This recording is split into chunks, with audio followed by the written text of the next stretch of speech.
পৃথিবী সৃষ্টির মূল উপাদান বা উপজীব্য হচ্ছে মানুষ। কিসে মানুষের কল্যাণ, কি মানুষের জন্য অকল্যাণ, কোন পথে রয়েছে মানুষের মুক্তি, এসবই মানুষের একমাত্র মনিব আল্লাহ রব্বুল আলামিন বাতলে দিয়েছেন। মানুষকে তিনি করেছেন আশরাফুল মাখলুকাত বা সৃষ্টির সেরা।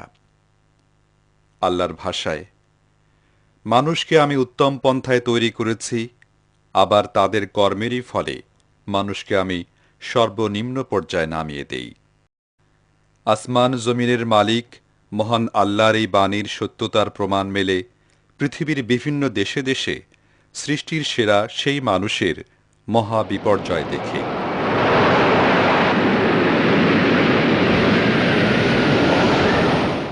পৃথিবীর ইতিহাস থেকে জানা যায়, সেই প্রাচীনকাল থেকে বর্তমান সময় পর্যন্ত বিভিন্ন প্রেক্ষাপটে মানুষের উপর নেমে এসেছে নানা দুর্যোগ, নানা বিপর্যয়।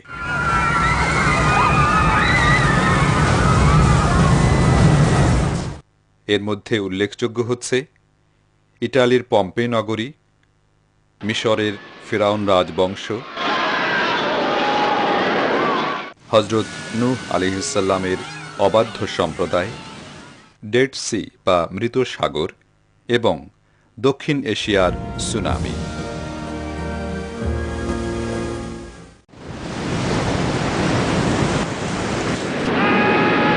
জিলজাল বা ভূমিকম্প আল্লাহর একটি নিদর্শন। ভূবিজ্ঞানীরা বলেন, ভূপৃষ্ঠে প্রতি 2 মিনিটে একবার করে ভূমিকম্প সংঘটিত হয়। তবে অধিকাংশ ভূকম্পনের মাত্রা এত কম হয় যে মানুষ তা আঁচ করতে পারে না। সকল ক্ষমতার মালিক আল্লাহ পৃথিবী ও এর উপরিভাগে যা কিছু আছে তা যদি ধ্বংস করে দিতে চান, তবে একটি শক্তিশালী ভূমিকম্পই যথেষ্ট। কারো কারো ধারণা, আধুনিক গবেষণা ও উন্নত প্রযুক্তি ব্যবহারের মাধ্যমে এই ধরনের বিপর্যয় ঠেকানো যায়। তাদের এই ধারণা যে একদম ভ্রান্ত, তার উজ্জ্বল দৃষ্টান্ত হচ্ছে জাপানের এই শহরটি। এই শহরটি জাপানিরা সকল ধরনের আধুনিক প্রযুক্তি ব্যবহারের মাধ্যমে নির্মাণ করেছিল। শহরের সকল স্থাপনা বা ভবন ছিল ভূমিকম্প প্রতিরোধক। তারা ভূমিকম্প পূর্ব সতর্কীকরণ ব্যবস্থাপনার জন্যই ব্যয় করেছিল শত শত মিলিয়ন ডলার। কিন্তু তাদের সকল আশা ও স্বপ্ন ব্যর্থ হয়ে যায় 2000 সালের 23 আগস্ট 12.59 মিনিট স্থায়ী 9.6 মাত্রার একটি ভূমিকম্প। কিছু বুঝে ওঠার আগেই মুহূর্তের মধ্যে তাদের সব কিছু লণ্ডভণ্ড করে দেয়। যে ভবনগুলি সম্পর্কে তারা গর্ব ভরে বলেছিল, যত শক্তিশালী ভূমিকম্পই হোক এর কোনো ক্ষতি করতে পারবে না, ভূমিকম্প সেই ভবনগুলোকে এমনভাবে চূর্ণ বিচূর্ণ করে দিল যেন তা কাগজ দিয়ে বানানো হয়েছিল।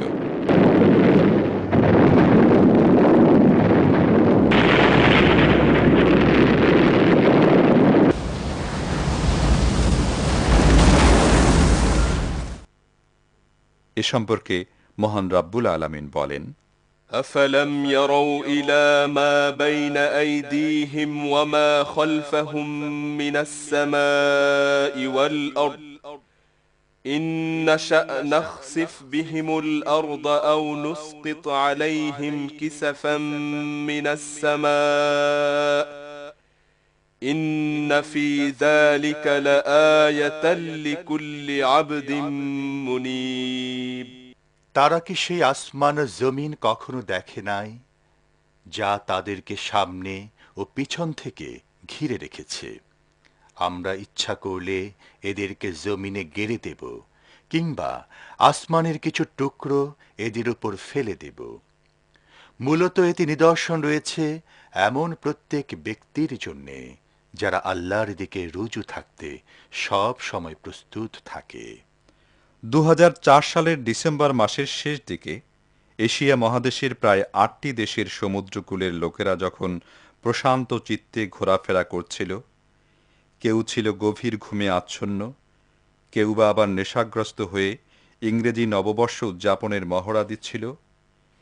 কেউ কেউ প্রায় বিবস্ত্র হয়ে সমুদ্র পাড়ে সূর্য স্নানে ছিল মগ্ন। বিদেশি পর্যটকরা নিজ দেশের শীতের তীব্রতা থেকে বাঁচার জন্য নাতিশীতোষ্ণ এশিয়াতে এসে সমুদ্র তীরে মেতে উঠেছিল আনন্দ ফুর্তিতে। ঠিক তখনই তাদেরকে ঘিরে ফেলল এক মহা দুর্যোগময় প্রলয়ঙ্কারী ভূমিকম্প। সমুদ্র তলদেশের এই ভূমিকম্প সমুদ্রকে টালমাটাল করে তোলে। এর নাম দেয়া হয় সুনামি।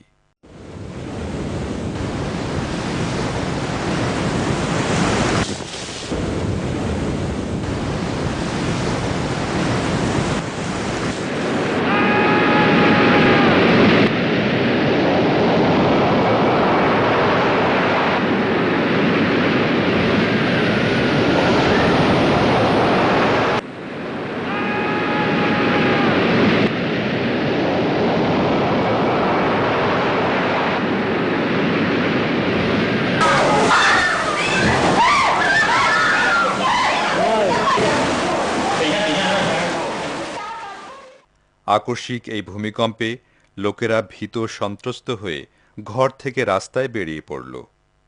কোথাও তারা এতটুকু আশ্রয় খুঁজে পেল না। ডানে তাকালে বিধ্বস্ত ভবন, বামে তাকালে দেখা যাচ্ছে লাশের স্তূপ, পিছনে তাকালে দেখা যায় উঁচু উঁচু ঢেউ ধেয়ে আসছে, আর সামনে মৃত্যু ছাড়া কোনো পথ নেই। কোথায় যাবে তারা? কোন দিকে পালাবে?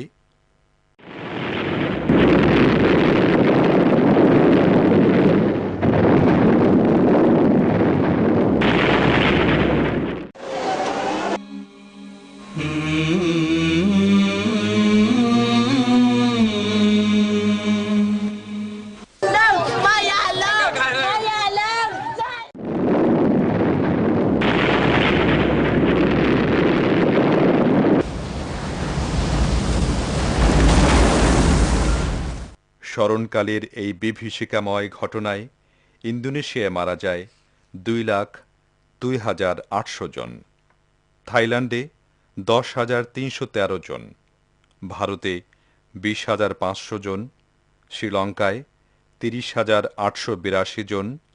এছাড়া ইউরোপীয় পর্যটক মারা গেছেন 2,000 এবং নিখোঁজ রয়েছেন প্রায় 7,000। কোরআনে কারিমে বলা হয়েছে, قل هو القادر على أن يبعث عليكم عذابا من فوقكم أو من تحت أرجلكم বলো, তিনি তোমাদের উপর ঊর্ধ্বলোক থেকে কিংবা তোমাদের পায়ের নিচ থেকে যে কোনো আযাব পাঠানোর ক্ষমতা রাখেন। উল্লিখিত আয়াতটি যখন নাজিল হয় তখন রাসূল সাল্লাল্লাহু আলাইহি ওয়াসাল্লাম বললেন, হে আল্লাহ, আমি তোমার মুখমণ্ডলের মাধ্যমে তোমার নিকট আশ্রয় চাই। এভাবে রাসূল সাল্লাল্লাহু আলাইহি ওয়াসাল্লাম ভূমিধস, ভূমিকম্প থেকে আল্লাহর আশ্রয় চেয়েছেন। দর্শকবৃন্দ, আসুন কিছুক্ষণ আমরা এই দৃশ্যগুলো দেখি।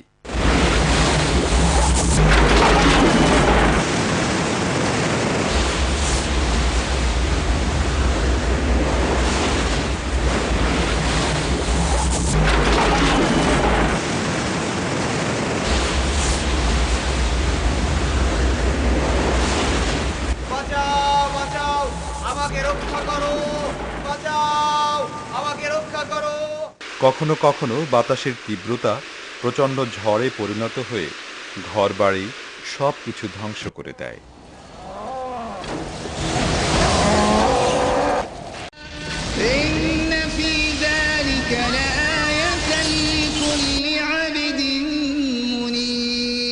গাছপালা, বিদ্যুতের খুঁটি ইত্যাদি উপড়ে ফেলে।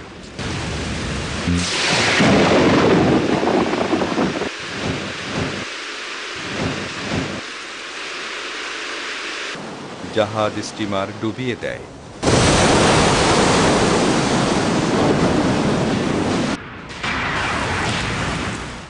মানুষ এবং গাড়িগুলোকে শত শত মিটার দূরে নিক্ষেপ করে এবং এই জলোচ্ছ্বাসের সামনে মানুষ অসহায় হয়ে পড়ে।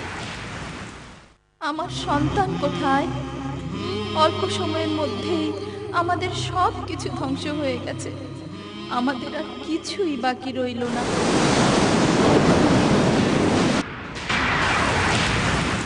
প্রলয়ঙ্কারী একটি ঝড় একটি আধুনিক শহরকে অল্প সময়ের মধ্যে ধ্বংসস্তূপে পরিণত করে দিল। শহরের অধিবাসীরা যে ভবনগুলোকে নিয়ে গর্ব করত, সেগুলোকে মুহূর্তের মধ্যে মাটিতে মিশিয়ে দিল।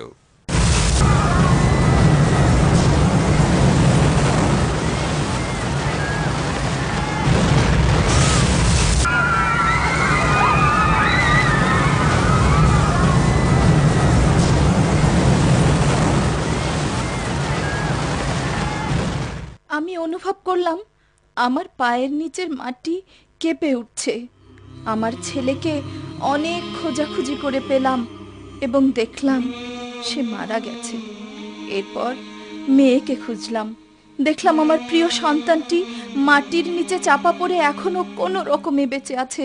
আমি দ্রুত মাটি সরাতে লাগলাম, লোকদেরকে চিৎকার করে ডাকতে লাগলাম। অনেকটা পাগলের মতো হয়ে গেলাম। ভূমিকম্প দেখে আমি ভয় পেয়ে গেছি। ভূমিকম্প শুরু হবার পর আমি চিৎকার করতে লাগলাম, আমার আব্বা আম্মা ভাই বোন আত্মীয় স্বজন সবাই মারা গেছে।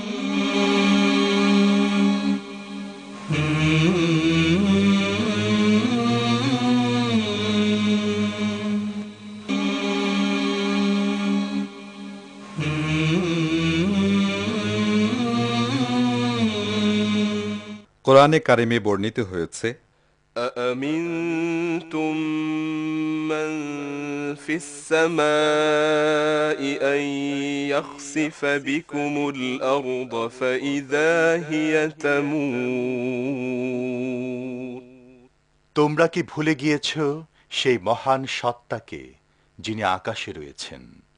তিনি তোমাদেরকে মাটিতে বিধ্বস্ত করবেন এবং এই জমিন সহসা হ্যাচকার টানে টলটলায়মান হয়ে কাঁপতে শুরু করবে। এই ধরনের ভয়াবহ একটি সুনামি 1896 সালে জাপানের কয়েকটি শহরে বা এলাকায় আঘাত এনেছিল, যার ঢেউ 7 তলা পর্যন্ত উঠেছিল এবং এতে 26,000 লোক প্রাণ হারায়।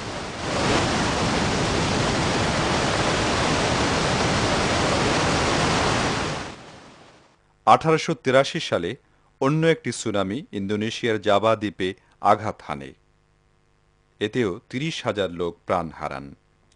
এছাড়া 1964 সালে আলাস্কায়, 1983 সালে পশ্চিম জাপানে এবং 1998 সালে পাপুয়া নিউগিনিতে সুনামি আঘাত হানে। এখানে ঢেউয়ের উচ্চতা ছিল 40 ফুট। এসব সুনামিতেও অসংখ্য বনি আদম প্রাণ হারান। কোরআনের ভাষায়, ظهر الفساد في البر والبحر بما كسبت أيدي الناس জলে স্থলে যত বিপর্যয়, এ সবই মানুষের নিজেদের কর্মের ফল। এত বড় মহা বিপর্যয় ধ্বংসলীলার মধ্যেও রব্বুল আলামিন তার কুদরতের নিশানা দেখিয়েছেন। তিনি যে সব কিছুই করতে পারেন, তার হুকুম ছাড়া যে গাছের পাতাটিও নড়ে না, তার উজ্জ্বল দৃষ্টান্ত ইন্দোনেশিয়ার আচেহ অঞ্চলের মসজিদগুলো। বিশ্বের বিভিন্ন স্যাটেলাইট চ্যানেলগুলো যখন সুনামির দৃশ্য প্রচার করছিল, তাতে স্পষ্টত দেখা যায় যে এই মসজিদে আশ্রয় গ্রহণকারী সবাই অক্ষত অবস্থায় রয়েছেন। কাজু গ্রামের ঘর বাড়িগুলো ঢেউয়ের আঘাতে যখন অস্তিত্বহীন, তখন গ্রামের এই মসজিদটি বিস্ময়করভাবে অক্ষত রয়েছে। দেয়ালে সামান্য ফাটল ধরেছিল মাত্র। শায়েখ তুকু কাবি আলী বলেন, ওই গ্রামের প্রায় 100 মানুষ এই দুটি মসজিদে আশ্রয় গ্রহণ করে আশ্চর্যজনকভাবে বেঁচে যান। আচেহ এলাকার লোকদের মতো আমাদেরও দৃঢ় বিশ্বাস, আল্লাহর অসীম কুদরতের ফলেই এই মসজিদ ও মানুষগুলো অক্ষত অবস্থায় রয়েছেন এবং যার একান্ত করুণায় তারা বেঁচে আছে, সেই মাবুদের বড়ত্ব ও উলুহিয়াতের ঘোষণা ধ্বনি মুখরিত হচ্ছে তাদেরই কণ্ঠে।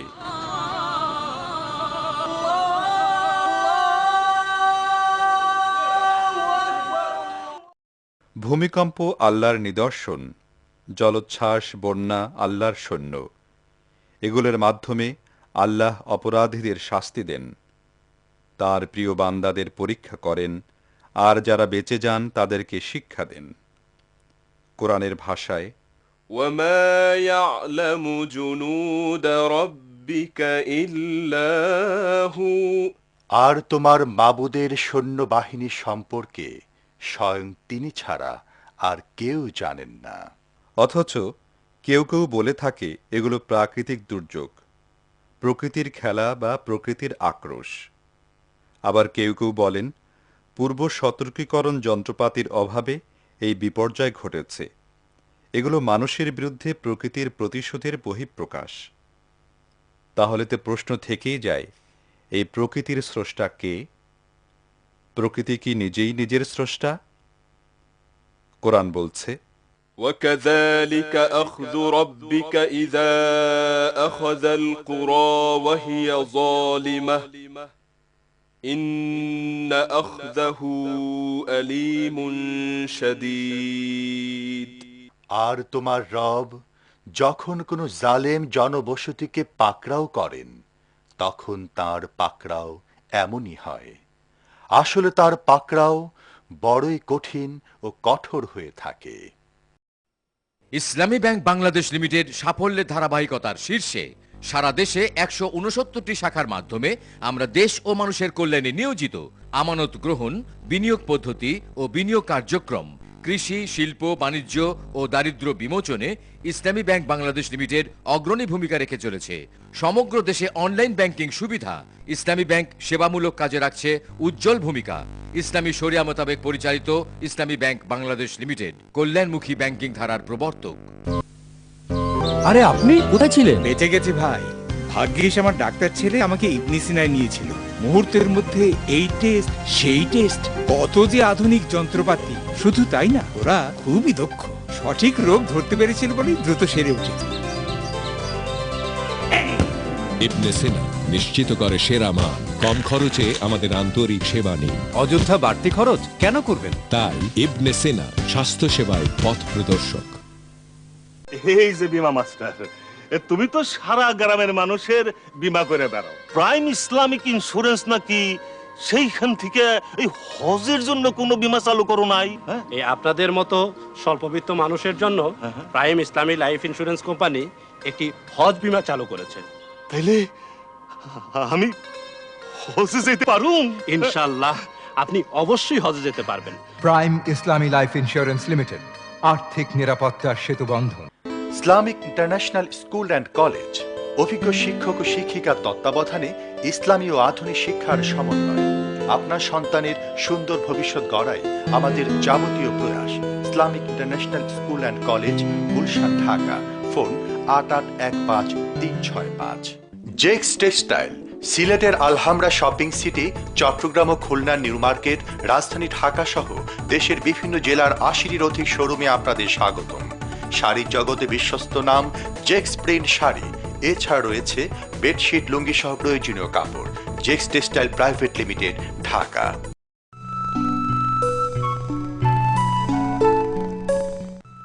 সাগর পাড়ের ভ্রমণ কার না ভালো লাগে, আর সে সমুদ্র যদি হয় কোনো প্রাগৈতিহাসিক স্মৃতিময় ঘটনায় সমৃদ্ধ, তবে তো কোনো কথাই নেই। দর্শকবৃন্দ, এখন আপনাদের সামনে তুলে ধরব এমনই এক সাগরের ইতিকথা, যার গুরুত্ব বিশ্বের ইতিহাসবিদ ও প্রত্নতত্ত্ববিদদের কাছে অতীব তাৎপর্যপূর্ণ। এই সাগরের দৈর্ঘ্য ৮৮ কিলোমিটার, প্রশস্তে ১৬ কিলোমিটার, গড় গভীরতা মাত্র ৬ মিটার। আশ্চর্যের ব্যাপার হচ্ছে, এত অগভীর হওয়া সত্ত্বেও আজ পর্যন্ত এর নিম্নভাগের সঠিক নির্ণয় কেউ করতে পারেনি। জর্ডানের আকাবা বন্দর থেকে এই সাগরের দূরত্ব ১৬০ কিলোমিটার। ও হ্যাঁ, সাগরের নামটি হল ডেড সি বা মৃত সাগর। এই মৃত সাগরের উত্থান যে জাতিকে নিয়ে, তারা হল হযরত লূত আলাইহিসসালামের সময়ে পৃথিবীর সবচেয়ে জঘন্যতম অপরাধে নিমজ্জিত সদম বা লূত সম্প্রদায়। কোরআনে কারিমে যাদের সম্পর্কে বলা হয়েছে, ولوطا إذ قال لقومه إنكم لتأتون الفاحشة ما سبقكم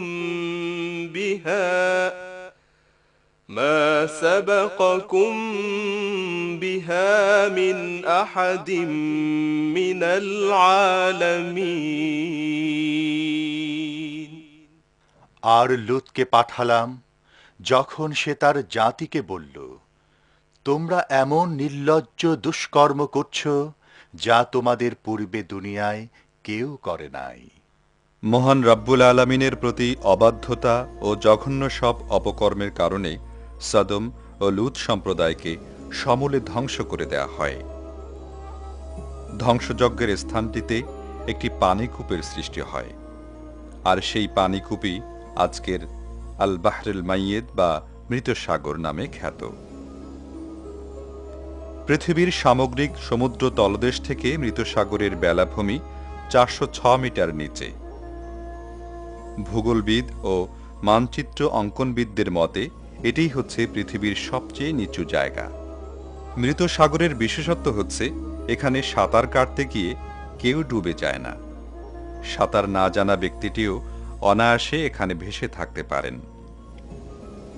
বিজ্ঞানীদের মতে এই সাগরের পানিতে লবণ এবং ফসফেটের পরিমাণ অত্যধিক। এই দৃশ্যটি তার উজ্জ্বল প্রমাণ।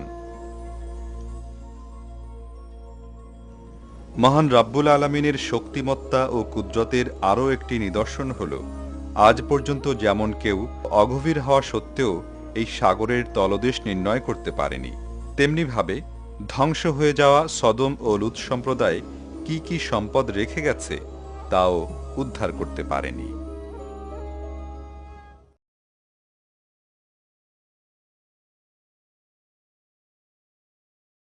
نتلو عليك من نبأ موسى وفرعون بالحق لقوم يؤمنون আমরা মুসা ও ফিরাউনের কিছু কিছু ঘটনা যথাযথভাবে তোমাকে শোনাচ্ছি এমন লোকদের কল্যাণ লাভের উদ্দেশ্যে যারা ঈমান এনেছে। প্রিয় দর্শক, মহান রব্বুল আলামিনের বাণীর সাথে কণ্ঠ মিলিয়ে আমরাও নবী রাসূলদের মধ্যে অন্যতম হযরত মূসা আলাইহিসসালাম এবং পৃথিবীর ইতিহাসের জঘন্যতম খোদাদ্রোহী শাসক ফিরাউনের কিছু কিছু ঘটনা আপনাদের সামনে উপস্থাপন করছি, যাতে এ থেকে আমরা শিক্ষা গ্রহণ করতে পারি। মিশরের রাজধানী কায়রোর অনতি দূরে ইস উস খুস নামক এই বাড়িতে হযরত মূসা আলাইহিসসালাম জন্মগ্রহণ করেন বলে ঐতিহাসিক সূত্রে জানা যায়। এলাকাবাসীর কাছে তাই এর গুরুত্ব অপরিসীম। বাড়ির ভিতরের এই কূপটিকে হযরত মূসা আলাইহিসসালামের মাতা ইউকাবাইন ব্যবহার করতেন। ঐতিহাসিকদের মতে হযরত মূসা আলাইহিসসালামের মাতা তার পুত্র মূসার জন্মের খবর 3 মাস গোপন রেখেছিলেন এবং তিনি একাকী এই বাড়িতে বসবাস করতেন। কূপটির পাশের পরিত্যক্ত এই মসজিদটি সাক্ষ্য দেয় যে উসখুসের মানুষ এক আল্লাহয় বিশ্বাসী ছিলেন। হযরত মূসা আলাইহিসসালামের জন্মের আগ থেকে তৎকালীন মিশরে বাদশাহ রামসেস প্রথমের পুত্র দ্বিতীয় রামসেস গোটা রাজত্ব এলাকায় আল্লাহদ্রোহী একনায়কতন্ত্র কায়েম করেছিল। এই দ্বিতীয় রামসেসই ইতিহাসে ফেরাউন নামে পরিচিতি পেয়েছে, যদিও ফেরাউন হচ্ছে বংশীয় উপাধি বা খেতাব। এই দ্বিতীয় রামসেস বা ফেরাউন তার উপদেষ্টাদের মাধ্যমে জানতে পারে যে পৃথিবীতে অচিরেই এমন একজনের আগমন ঘটবে যে তার রাজত্ব ধ্বংস করে এক আল্লাহর রাজত্ব কায়েম করবে। তাই তো সে রাজ্যময় এক চরম মাৎসনায় শুরু করে এবং কন্যা সন্তানদের জীবিত রেখে সকল পুত্র সন্তানদের হত্যার নির্মম নির্দেশ দেয়। ফিরাউনের সার্বিক কর্মকাণ্ড সম্পর্কে কোরআনে কারিমে বলা হয়েছে, إن فرعون علا في الأرض وجعل أهلها شيعا يستضعف طائفة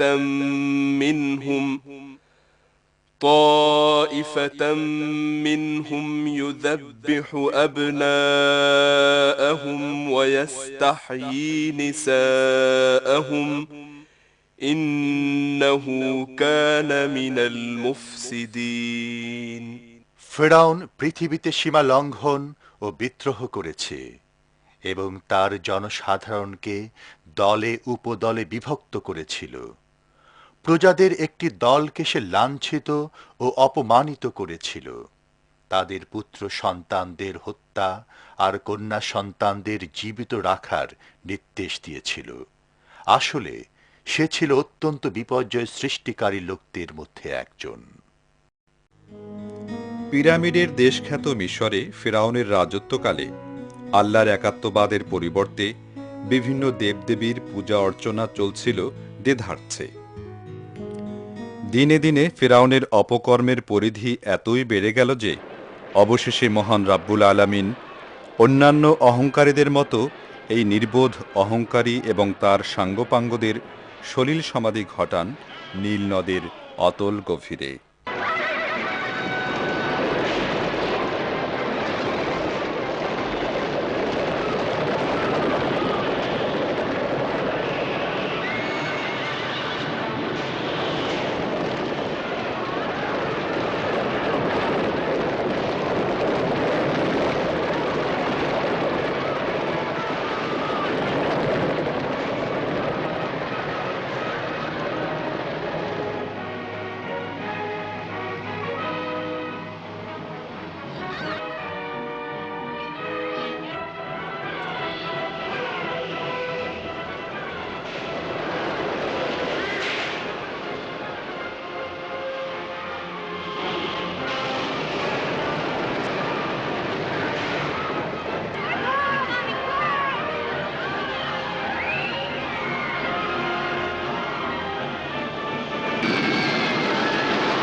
কোরআনের ভাষায় فأخذناه وجنوده فنبذناهم في اليم فانظر كيف كان عاقبة الظالمين শেষ পর্যন্ত আমরা তাকে এবং তার সৈন্য সামন্তকে পাকড়াও করে সমুদ্রে নিক্ষেপ করলাম।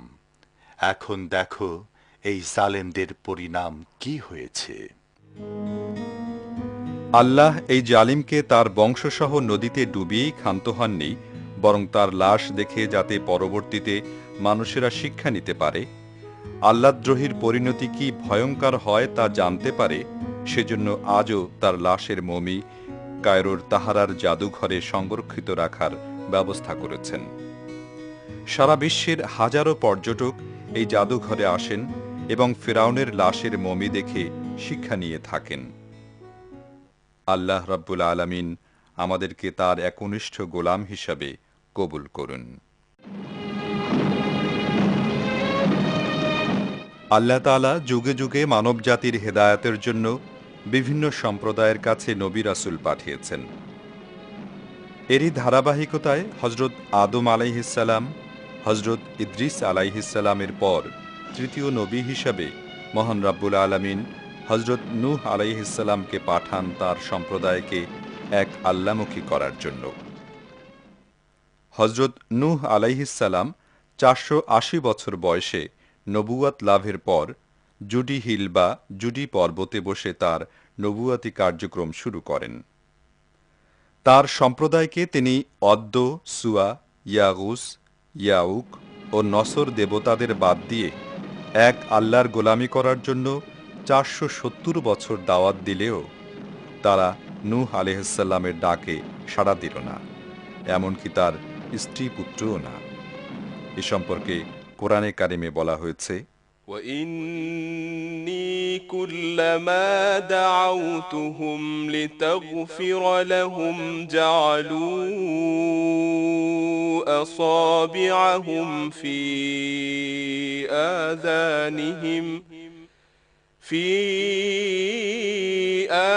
آذانهم واستغشوا ثيابهم وأصروا واستكبروا استكبارا আর যখনই আমি তাদেরকে ডেকেছি যেন তুমি তাদেরকে মাফ করে দাও, কিন্তু তারা তাদের কানে আঙুল দিয়ে এবং নিজেদের কাপড় দিয়ে মুখ ঢেকে নিয়েছে এবং নিজেদের সিদ্ধান্তে তারা অনমনীয় হয়েছে আর খুব বেশি অহংকার করেছে। ফলে আল্লাহ রাব্বুল আলামিন নূহ আলাইহিসসালামের সম্প্রদায়ের প্রতি অসন্তুষ্ট হয়ে যান এবং নূহ আলাইহিসসালামকে একটি নৌকা তৈরির নির্দেশ দেন। তাতে তার অল্প সংখ্যক অনুসারী ও পালিত পশুদের জোড়ায় জোড়ায় নিয়ে আরোহণ করেন।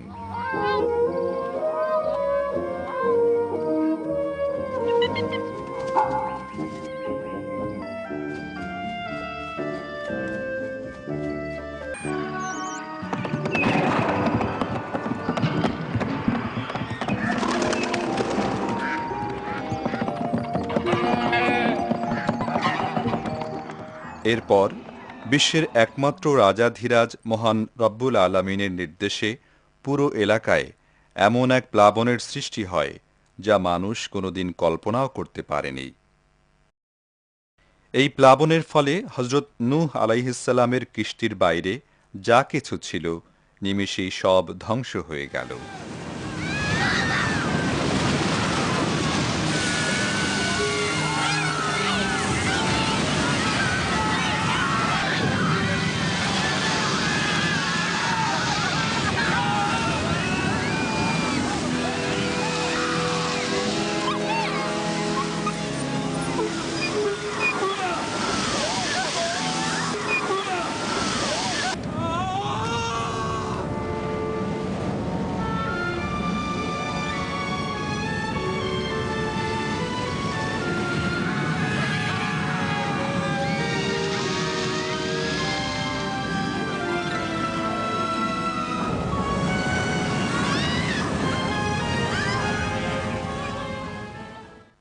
কোরআনের ভাষায় فأنجيناه وأصحاب السفينة وجعلناها آية للعالمين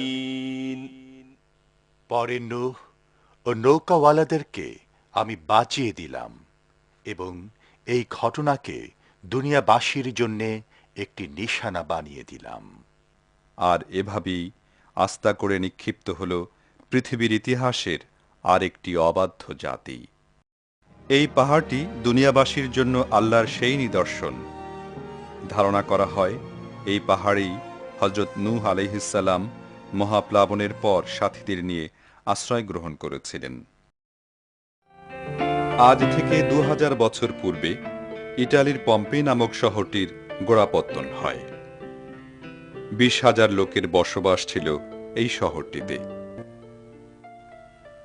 নাগরিক জীবনের স্বাভাবিক সব রকমের সুযোগ সুবিধা ছিল এখানে। ছিল কোলাহলমুখর কর্মচঞ্চলতা, কিন্তু সব পাওয়ার আনন্দে এখানকার অধিবাসীরা হয়ে উঠেছিল বড়ই বেয়ারা, অহংকারী আর লোভী। এক আল্লাহকে ভুলে দেবদেবী আর মূর্তির চর্চায় হয়েছিল আকণ্ঠ নিমগ্ন।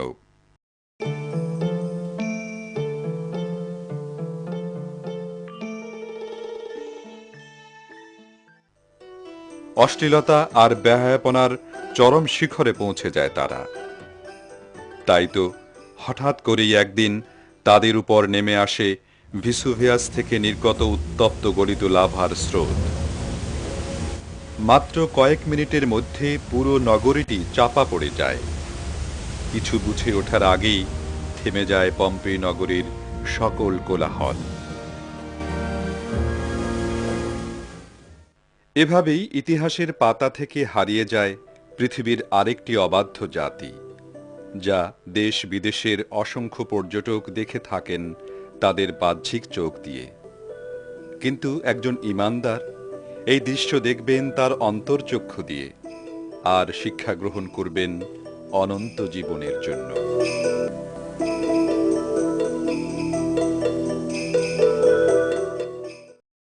যুগে যুগে অসংখ্য মানুষ ভূমিকম্প, আগ্নেয়গিরি, ঝড়, জলোচ্ছ্বাস, মহামারীর মতো আল্লাহর অসংখ্য নিদর্শন দেখছে, শুনছে, তারপরও তাদের সুমতি হচ্ছে না। আল্লাহর অসীম ক্ষমতার পরিধি উপলব্ধি করতে পারছে না। অজ্ঞতার বশবর্তী হয়ে তারা এগুলোকে প্রাকৃতিক দুর্যোগ বলে চালিয়ে দিচ্ছে। আল্লাহর এই সব সৈন্যরা যখন কোথাও আঘাত হানে, তখন তারা যেন চিৎকার করে বলে, হে মানুষ, তোমরা তোমাদের মালিককে চিনো, তাঁর বিধানকে মেনে চলো। আসুন আমরা সবাই মিলে আল্লাহর অনুগত হয়ে চলি, জীবন সাজাই তারই রঙে।